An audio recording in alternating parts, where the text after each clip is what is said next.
What's up, everybody? Welcome to the Overflow Beyond the Music podcast. This is episode 3.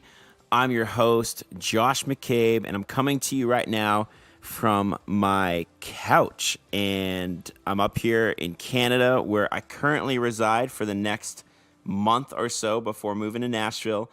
I just got back off a little bit of a Christmas tour with my friend Brooke Nichols. We were playing some Christmas shows in and around the west coast of Canada, and I am tired, exhausted, and fired up at the same time because I'm really excited about this episode. And so I'm sitting here with some coffee, got a glass of water, got a little candle going, looking outside. There's snow outside because this is Canada. And just so pumped to get into this podcast. This episode that we've got for you, I'm really excited about because I feel like I just got to sit down and catch up with a friend. And our guest in this podcast is going to be none other than Dan Bremnes. And man, you are just going to love him. He's just such a chill guy, such a fun guy. And we dive into some really fun stuff, including some unique music videos that he shot. So this will definitely be a fun one for us to explore together.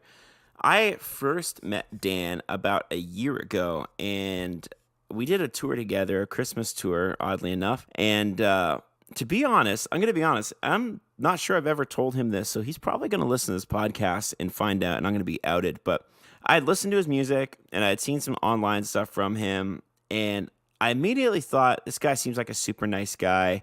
We probably are not going to be friends. We're probably very different and very opposite. And you know what the truth is? We are very different, but yet we've become really good friends over the last year. And he's just been influential, encouraging me on my journey as a musician and really just helping to advise me on different things and decisions to be made. And I'm looking forward to being neighbors with him. We're moving down to Nashville and in January, my family and I, and looking forward to being able to hang out with him more. Speaking of Nashville, my wife is away right now, and I'm recording this podcast while my kids are at school. And I got to tell you, my appreciation for what my wife does when I'm on the road it's gone up tenfold because I'm at home right now getting both kids ready for school. They're 6 and 4, getting all their lunches packed, homework, reading assignments, all that stuff.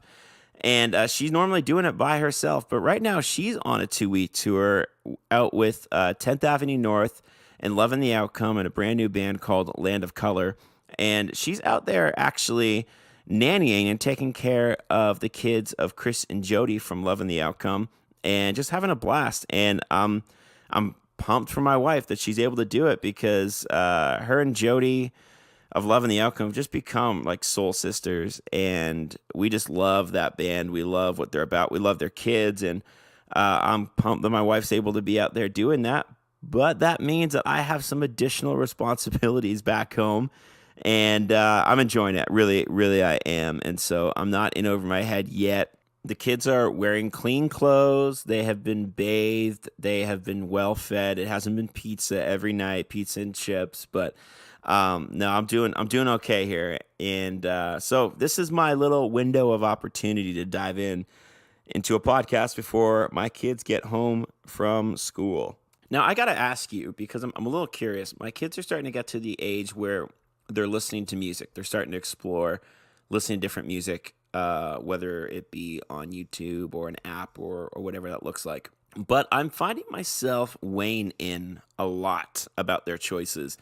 And not even so much from a, is this clean? Is this a message I want my kids listening to? Although that is very important to us as well. But I find myself weighing in because I want to make sure they're liking good music. I want to make sure that my kids grow up appreciating a little rock and roll, maybe a little bit of country, maybe a little bit of Johnny Cash.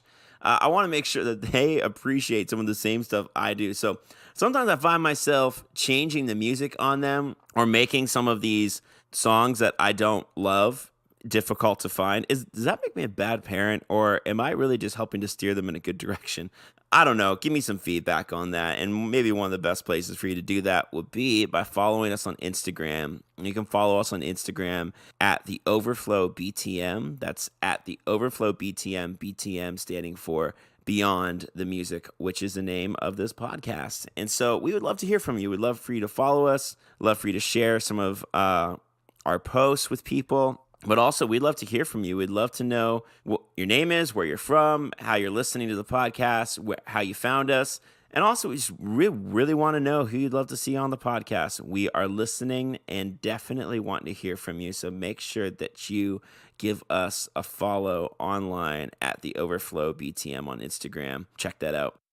Okay, so before we head into our interview with Dan Bremnes, I want us to take a quick look around at some music news going on in the area of Christian music. And let's head into it right now with our segment appropriately titled The News. The News.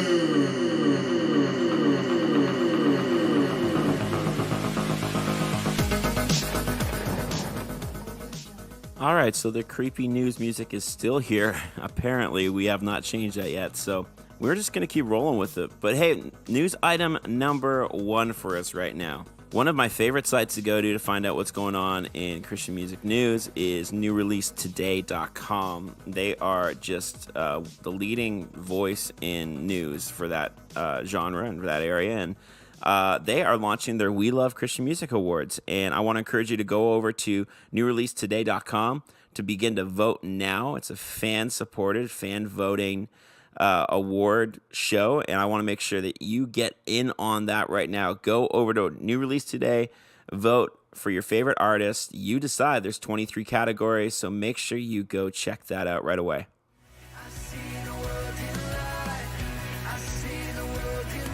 Hillsong United has just announced a USA tour of 2019. Yes, they are going on tour, and man, their last tour was just so incredible. Lauren Daigle opened it, but this year they're bringing out Amanda Cook from Bethel Music and Mac Brock, formerly of Elevation Worship, and wow, just what an incredible lineup, an incredible night that's going to be. It's kicking off in April in Austin, Texas, and it wraps up July 2nd in New York City at Madison Square Garden.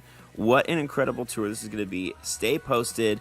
Get your tickets. You are not going to want to miss out on this highly anticipated Hillsong United tour.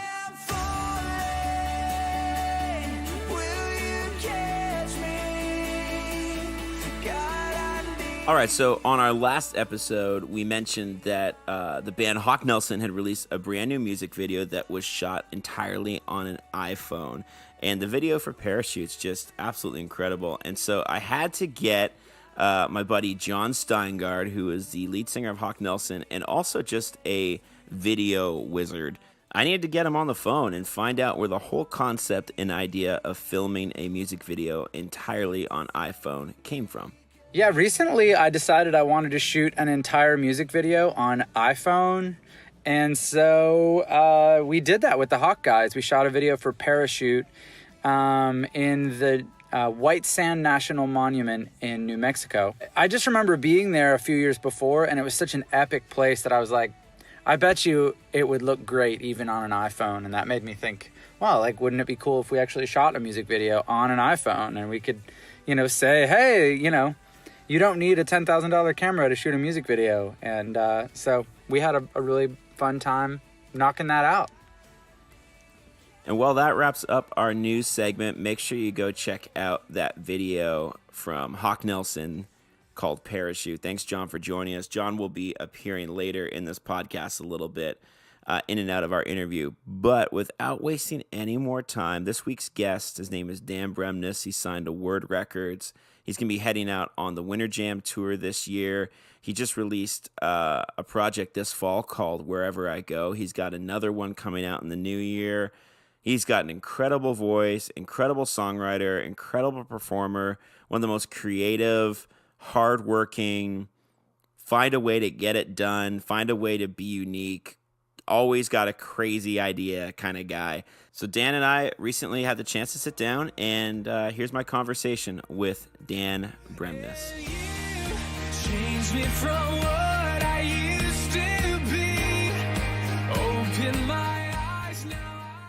All right, well, here we are. We are here with this episode's guest, episode 003, episode 3 to say it a little easier. And we're here I'm with the one of my good third. buddies, Dan Bremnes. How are you doing? Man, I'm feeling great. I'm the third episode. That's awesome. You are the third episode, and so far we are 3 episodes and 3 Canadians.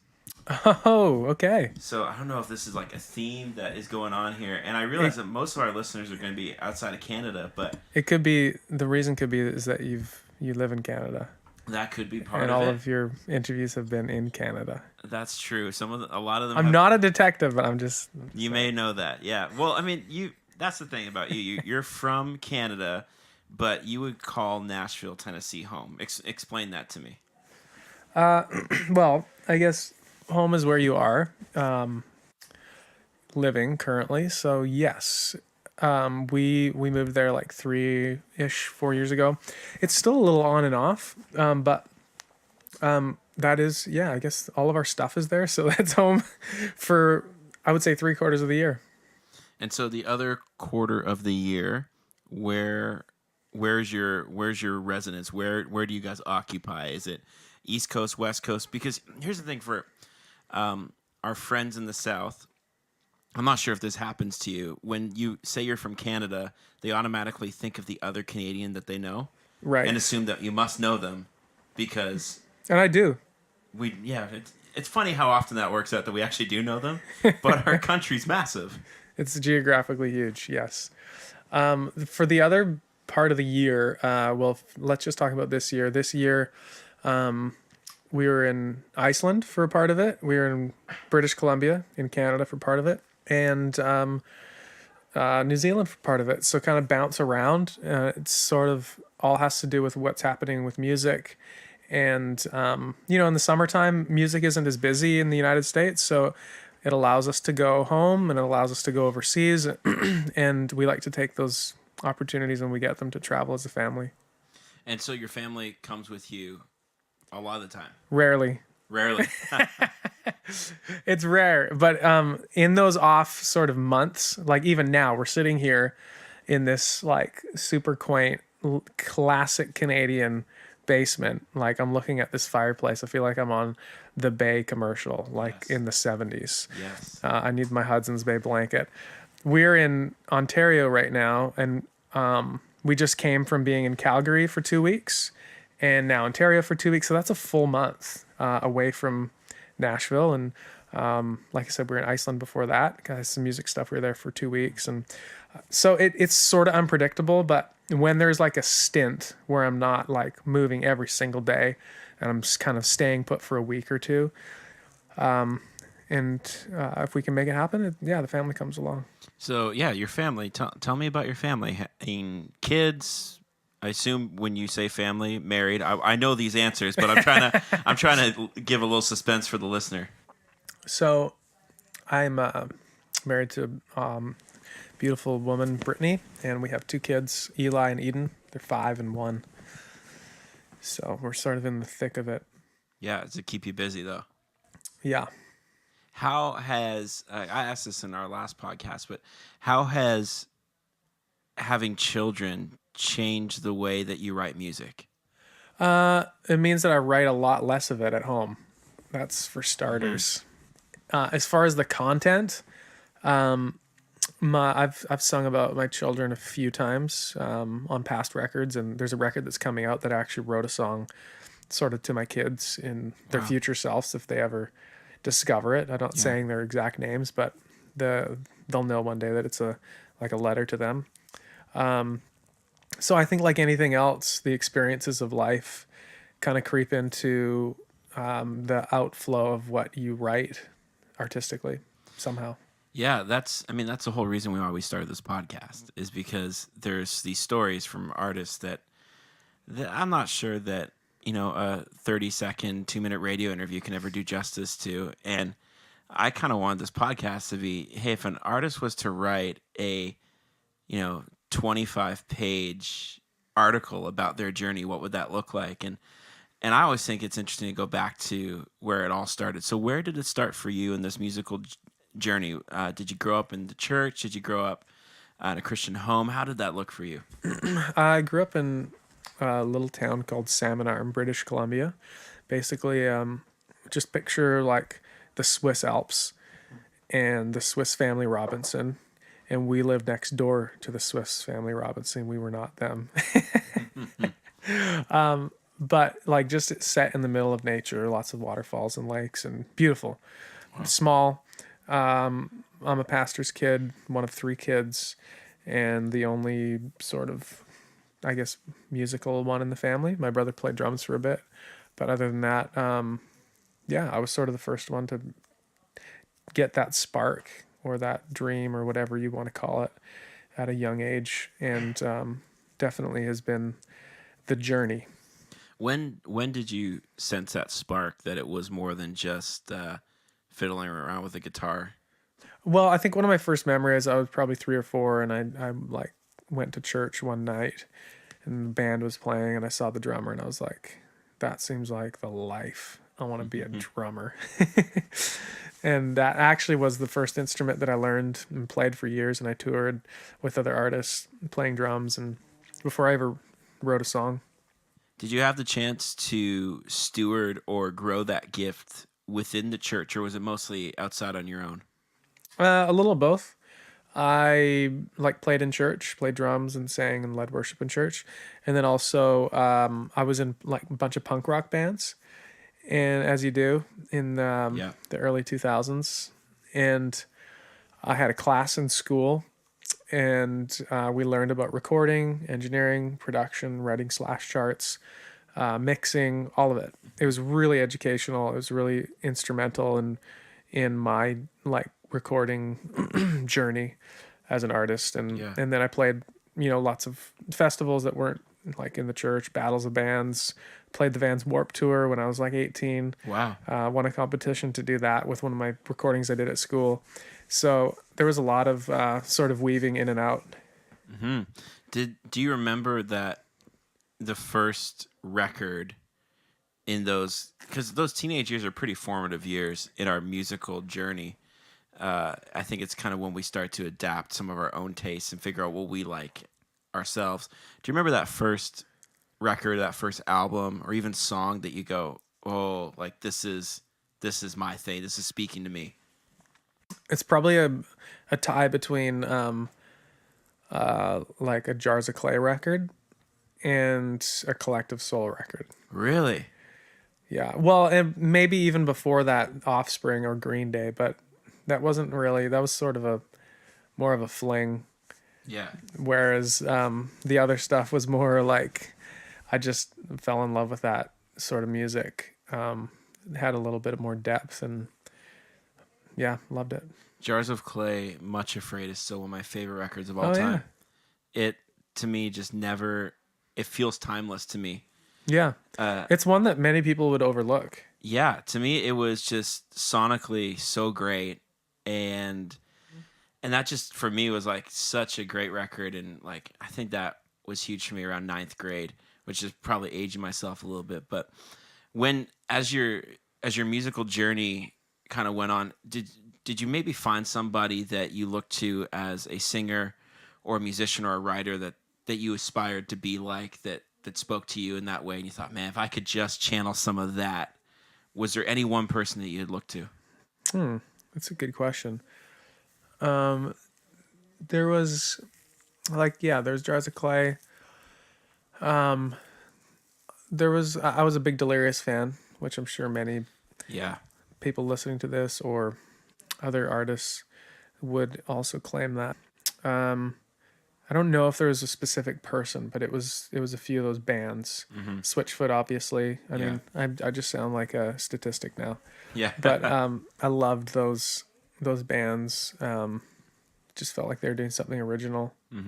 I always looked to, I mean, Delirious was huge for me as well, because I loved Martin's ability to both perform and to lead worship, and yet to challenge and provoke. And it was like he constantly danced that line so well. Yeah. And I feel That's like a good way of putting it. I feel like he made a way for people to be okay with great art and performance, and it still be about Jesus, right? And whereas, I think so often we can try and just divide the two, like one's performance and one is worship. Do you, in your music, I mean, when you sing your songs and when you sing about what you write about, do you consider that to be worship in your own life or in your own expression? Yeah, I think by the time it hits my lips and comes out, it's already too late. I think that is sort of it's just something you can't fake. So like by the time a song comes out, it's either being born out of a history or a place of worship or not. I guess. But as far as like something, the style of music, I would categorize something as congregational music. Yeah, or I would too. or not. Yeah. But worship in and of itself, I find, that's sort of the beginning. That's sort of the thing that happens before. And then I know maybe I'm sounding confusing, but I used to picture a lot of, put a lot of pressure or a lot of weight on the actual performing and or act of writing or whatever. So like if I'm doing a tour, be praying a lot for the tour before we get on stage, make sure and everybody get together and pray. And there's like all this pressure on that moment. Now I'm sort of seeing it the other way around, where I feel like worship is everything except that. When in reality it's not. It's all of it. Yeah, for sure. But it's just sort of maybe the angle that I'm looking at it now. Worship is like, all of everything else. The playing on stage, getting up and playing on stage, anyone can do that. And I find in that point where it's like God can use that and do whatever he wants, and he's going to do it with or without my permission, probably without my even knowing it. Where my worship is something that leads up to all that. Well, I mean, and that's the thing too, where you can see Facebook's an interesting and a dangerous place sometimes, because you can read all these comments from people you don't know weighing in on stuff. And I remember reading a comment about somebody who used a cuss word in one of their posts or whatever, and they were so concerned that this was going to lead people away from Jesus. I felt like saying, man, that's a lot of pressure to put on one person, that someone's salvation lies in their hands, or as if somebody's encounter with Jesus would lie in your hands. Was there a moment when you just decided to take the pressure off and say, you know what, I'm just going to lay down what I got? Yeah, I mean, I'm some of my experiences with like spiritual experiences in music. For instance, Jars of Clay. When I met them one day, I opened for them for a number of shows and got to know them a little bit, and it was really special. And I was just like, guys, you have no idea the impact you had on my life. And they're like, okay, cool. It's like most of the experiences I've had, spiritual experiences, they don't have much to do with, it's just like you're saying, that those people are just being honest and creating what they create, and God's using it in a bigger way. It's almost like this magnifying glass. So I guess in a sense, I hope that I'm not overthinking it and just sort of being myself. Yeah, I mean, with that said, do you feel like there is too much pressure on Christian artists today? Do you feel like there is maybe a pressure to write songs that are a certain way, or that say a certain thing, or to stay away from certain topics that might be on their heart? I do feel like as a culture, our current Christian culture, we do place a high value on giving answers or fixing. So I do find a lot of the songs tend to be very, what's the word I'm looking for? They're very, very like fixer songs, Right. rather than, cliffhangers. There's always seems to be a need to find resolution. And I mean, that's ingrained within us. Yeah. Like beyond this Christian culture, we want to find a resolution. We want to find answers. Yeah. The tricky part is that in the Jesus narrative, he rarely did give answers.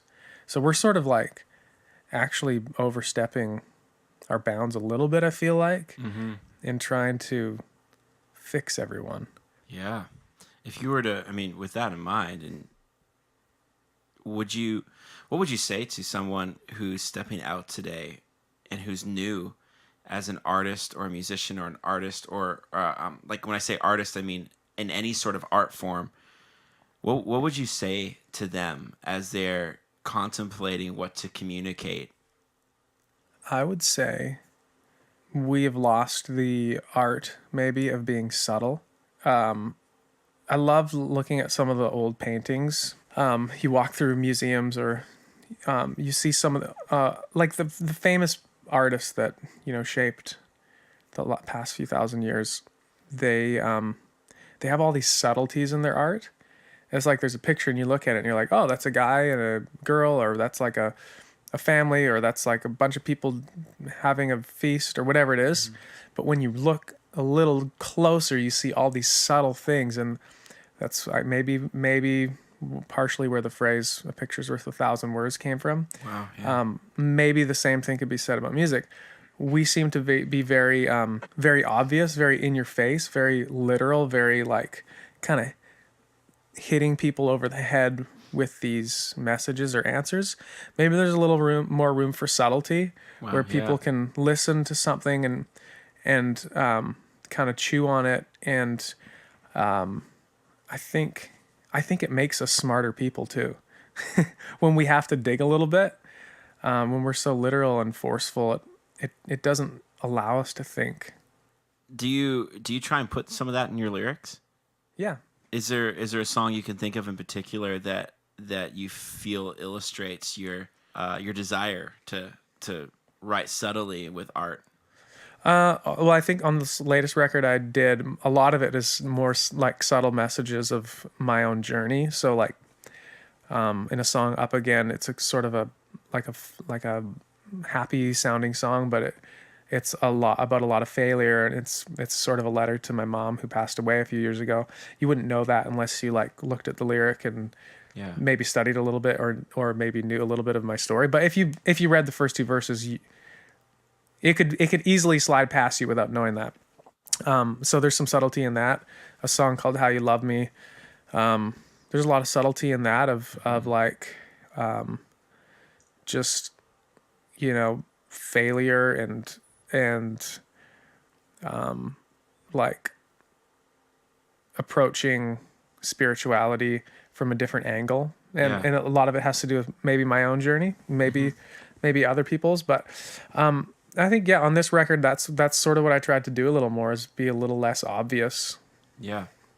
Well, I want to talk about your newest record in just a second, but I mean, you mentioned it there, and there's a lyric. We had the opportunity to tour together about a year ago, and I was familiar with a couple of your songs, but not the whole catalog. And I remember there was one lyric that I heard, and there's one song that gripped me because the lyrics, they hit me so hard. I love this verse. It's from The Borders, where the nations war to the battles inside of our homes. Is it homes or hearts? Homes. Homes, okay. From the streets where the orphans cry to the loneliness inside our hearts. That's right. And then verse 3 hits me. From the moment when my mother died to the first breath of my baby boy. Those probably weren't easy lyrics to write. Yeah, no. So tell me about that journey and where the song "In His Hands" came from. It was sort of that, taking a picture of different times in life and kind of saying that God is sovereign, and understanding that, like, in the lowest of lows or the highest of highs. It's sort of like when David said, "If I go up to the heavens, you're there." Yeah.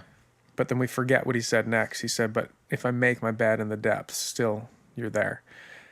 It's sort of that thing. We tend to acknowledge God when we feel him or when things are going great. And when we can't feel him, we sort of block him out and picture him as not there. Yeah.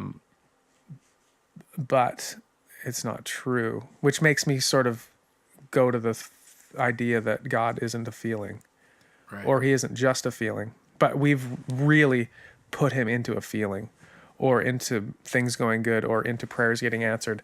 We tend to picture that as a sign of God's blessing or his presence. And we discard the low points as him not being there, when in fact he's not any more or less there in good or bad.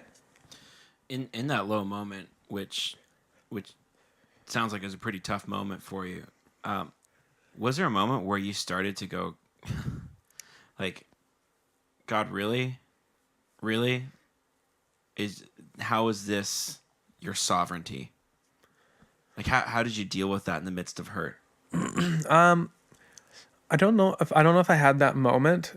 I had some pretty incredible moments, actually. Just Wow. maybe I never dealt with the bitterness thing against God. And the one thing I sort of had the revelation is how quick life is, and how, just because someone says they're a Christian, it doesn't mean they're not going to die. Yeah. Yeah. It's sort of the number one all-time statistic. Mm-hmm. So, I guess it just made me realize how short life is, for sure. Yeah. And I mean, none of it did make sense, and there's nothing good to pull from it. Yeah. That's for sure. And that's a tough place to lie, because when you feel disappointment, or not even disappointment, just loss, it's always something to there's no answer for, ever. Right. And is there another time, sort of in your career or your life, that you have experienced loss that was tough to get back up from, or disappointment that was tough to get back up from? Yeah. 2015, 16. I forget what year it was. It was a few years ago, where the record deal I had kind of fell apart. Wow. And looked like it was sort of the end of that. But it wasn't. Yeah, it's funny when you think there's a closed door, but there's always an open one. So now you're with Word, and just put out an incredible album with them. Tell me about that, because I feel like there's some more music to come in its completion. So tell me about the most recent project, Wherever I Go. Yeah, so I released the first half of it, 7 songs, 2 months ago, and it's a collection of songs I've been writing. I'm really pumped about it, and got to do some really cool videos for it. The last year or two has been a lot of travel, so obviously there's the main video where I went around the world in 8 days. That was awesome. Did some stuff in New Orleans, did some stuff in Memphis, some stuff in Detroit, some stuff in Iceland. Kind of did videos everywhere. It was a blast. And then the second half is coming out in a few months, and that's 8 more songs with some remixes, and I'm also really pumped about that. It's also pretty different from the first half. So, well, yeah, tell me about going around the world in 8 days and what that was like. Because the way I remember you telling me the story was that, even as you told me that you did that, I'm immediately thinking that must have cost a fortune. Like, how does that even work logistically? Tell me about the process of doing that.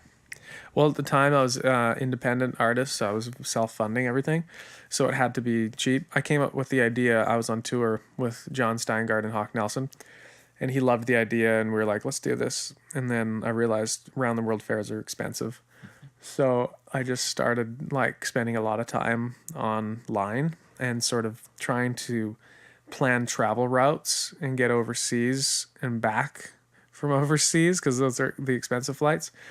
And I just found the right date combination. I felt like I hacked the internet, and I got the flights for everyone's full fare for $1,500 each. Wow.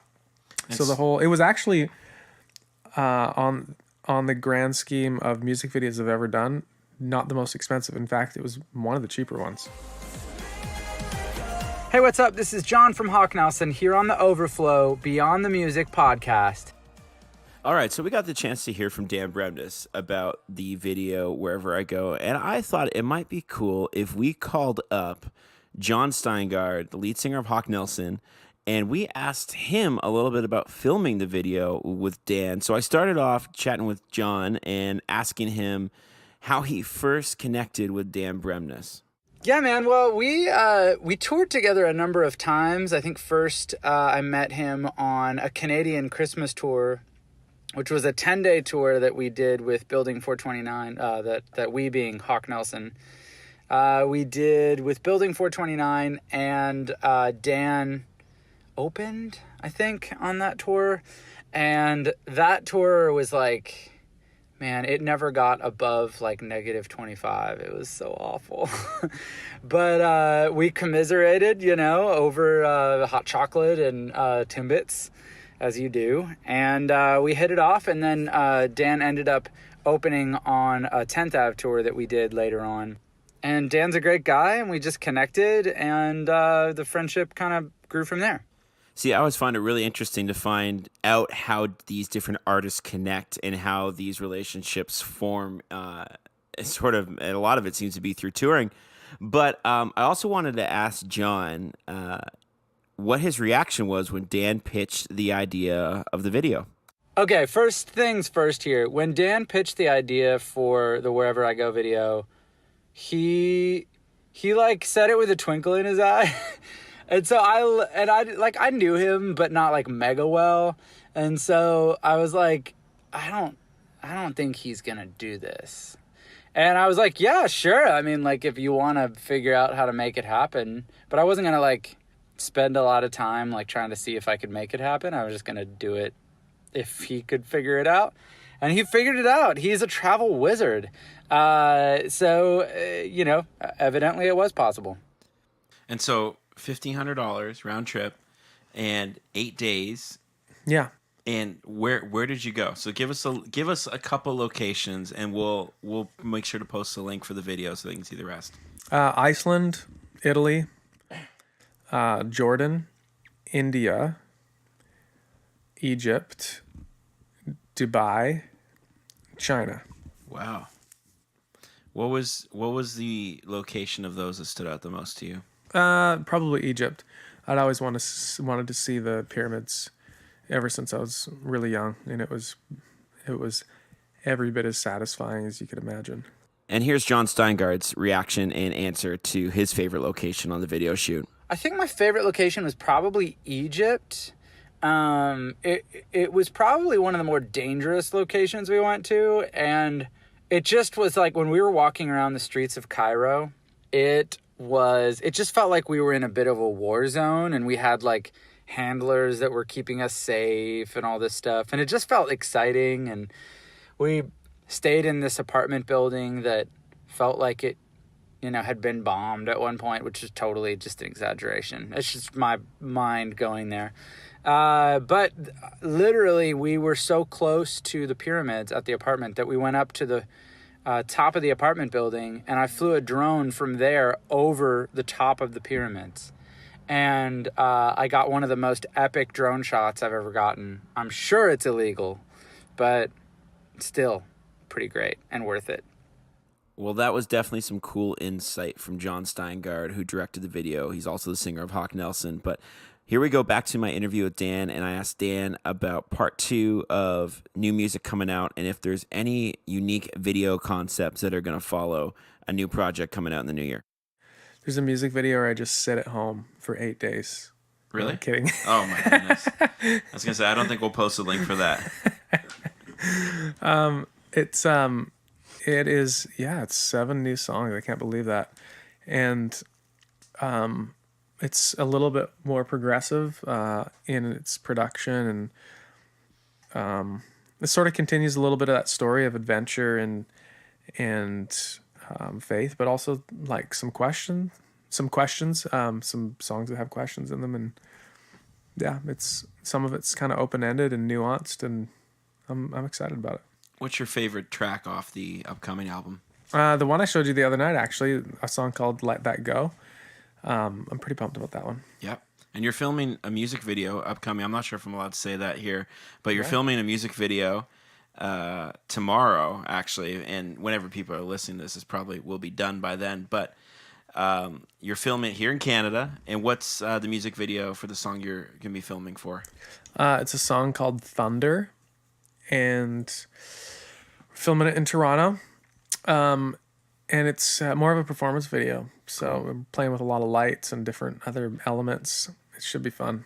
Yeah, well, we're looking forward to checking that out for sure. And, you know, before we wrap up, we always love to get a little bit of a speed round in and just some random questions to help to get to know you a little better. Are you down for that? Yeah, Because you have no idea what's coming. I don't. And you cannot preface your answers. That's the thing, is that you cannot give an excuse or a validation for your answers. Wow. Because you were just on Winter Jam tour last year, and now you're going to be on Winter Jam tour again this coming year. Now, last year on the tour, they had a non-artist artist named John Chris, comedian, very funny guy. What was your favorite joke in which he poked fun at an artist? Which artist did he poke fun at that was your favorite joke?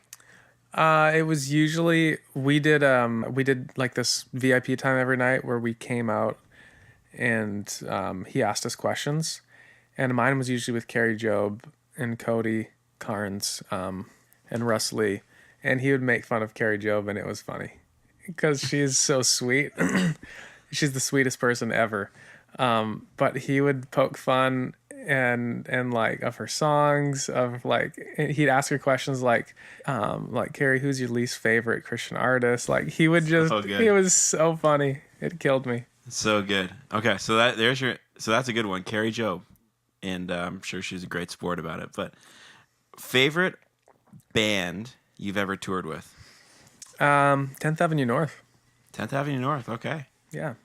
And you're kind of neighbors with Mike down in Nashville, right? Yep. I feel like everyone's kind of neighbors though in Nashville. It's one of those things, huh? Not really. No? No, because there's lots of houses in lots of different parts of town. There's like 3 pockets that I can think of. There's East Nashville, there's Brentwood, and there's Franklin. And you're in one of those 3. And if you're in one of those 3, you don't cross-pollinate much at all. Oh, really? Yeah. And then newly, what's the one way down there? Spring Hill? Spring Hill. Yeah, they're their own sad place. Ooh, careful now. We might have some listeners in Spring Hill. Okay, It's so far, that's all. Okay, so you're in a city on tour, and you're looking for a great coffee suggestion. Who is the first Christian artist or band member that you text for a coffee suggestion? For a coffee suggestion? Yeah. Or are you that guy?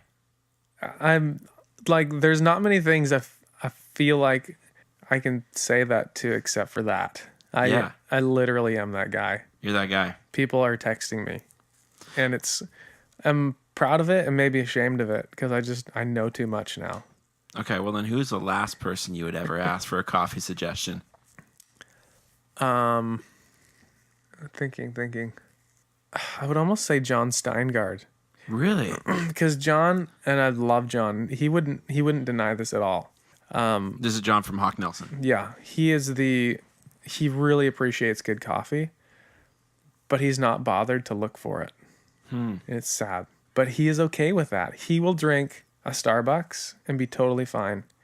Even if there was a place 1 block down, I would search that place out. And John, if he knew about it, he'd probably go.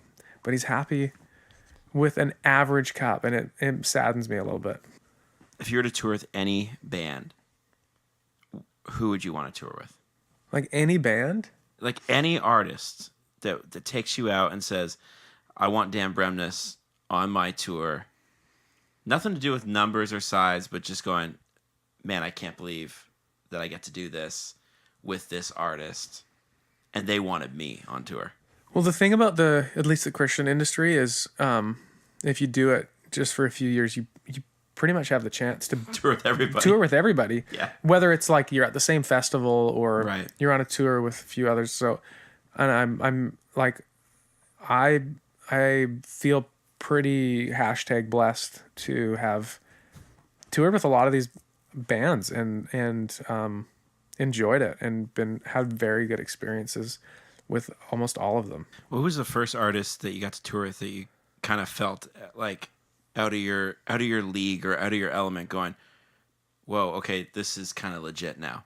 Well, I did a tour with Stephen Curtis Chapman in Canada, and it was himself and me, and that was definitely like a pretty like big gap between someone who's like a living legend and someone who was nobody. So it was pretty cool at the time. Out of all the songs in your library, what is a song that you don't often play live that you wish you had more time for to play live? Maybe a song called Over. Which record's that off of? Where the Light Is. Where the Light Is. All right. Oh no, I'm gonna change this. A song called The King. Okay. Yeah, it's off my first record. All right. The King. Yeah. Well, we'll make sure to put that on our playlist that we're going to be curating. And we'll make sure to definitely include that one as well as some of your new songs. But here's what I want to ask you just as we get ready to close. Give me a couple songs that will be on the Dan Bremnes playlist that we can let our listeners check out, that maybe it's some songs they've heard from some artists they know that you just happen to like, or maybe there's some new songs that they haven't heard before. What would you suggest our listeners go check out on the Dan Bremnes playlist? So, digging Sarah Reeves' music, digging Josh Garrels, and Daniela Mason. Those are a few artists that I've added to I have a playlist on Spotify. They have a few new great songs that I've been digging.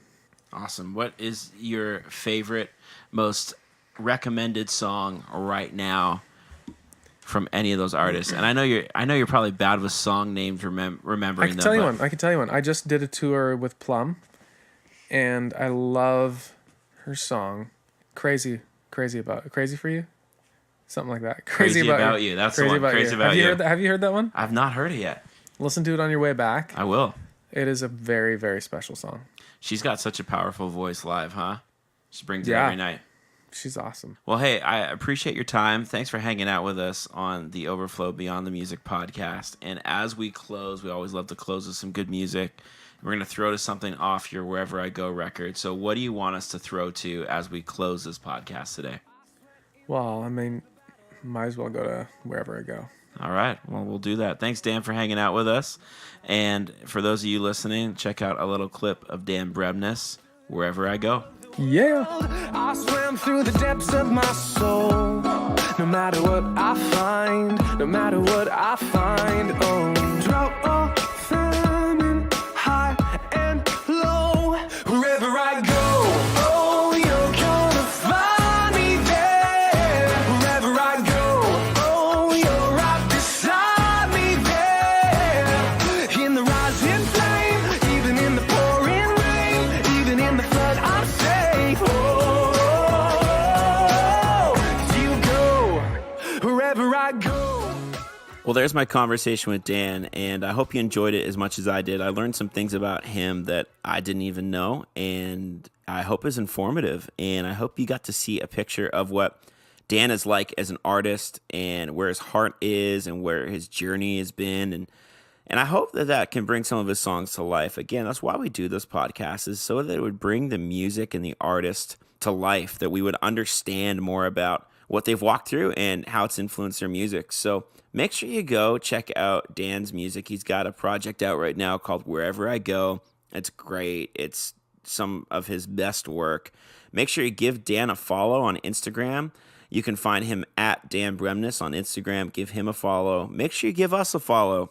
But hey, this concludes this episode of the Overflow Beyond the Music podcast. I'm your host, Josh McCabe. Thanks so much for tuning in. Make sure that you subscribe to this podcast on wherever you find it, and tune in next time. Cannot wait to be with you guys again real soon.